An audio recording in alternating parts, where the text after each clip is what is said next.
Hai semua, saya Murni, ahli farmasi anda. Kebelakangan ini, kes denggi semakin meningkat. Jadi penting untuk kita tahu tanda-tanda awal sebelum jadi lebih serius serta langkah-langkah pencegahan.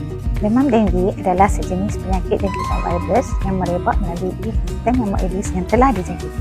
Untuk pengetahuan anda, demam denggi ada dua, iaitu demam denggi biasa dan demam denggi berdarah. Demam denggi berdarah mempunyai tanda-tanda pendarahan seperti mudah lebam, pendarahan di bawah kulit, pada hidung atau gusi dan boleh juga diikuti dengan pendarahan dalaman yang boleh membawa maut.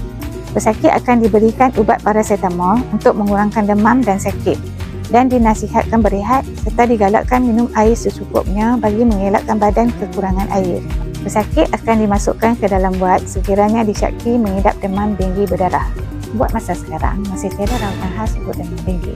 Namun demikian, sakit yang mengalami tanda-tanda dan gejala-gejala demam denggi hendaklah mendapatkan rawatan yang segera. Yang paling penting, jangan tunggu terlalu lama untuk cek. Kalau demam lebih 2 hari, buat ujian darah secepat mungkin.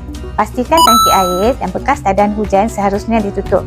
Pasu-pasu bunga dan bekas tadahan dibersihkan dan ditukar airnya sekurang-kurangnya seminggu sekali.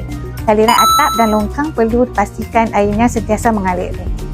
Kita boleh mengambil beberapa langkah melindungi diri untuk mengelakkan gigitan nyamuk seperti penggunaan mosquito repellent, pemakaian yang lebih tertutup serta memastikan tingkap dan pintu sentiasa ditutup terutamanya pada waktu subuh dan senja. Ingat ya, denggi boleh dicegah jika kita bertindak awal. Lebih baik mencegah daripada mengubati. Follow Mega Kulim Farmasi untuk tips kesihatan yang lebih ringkas.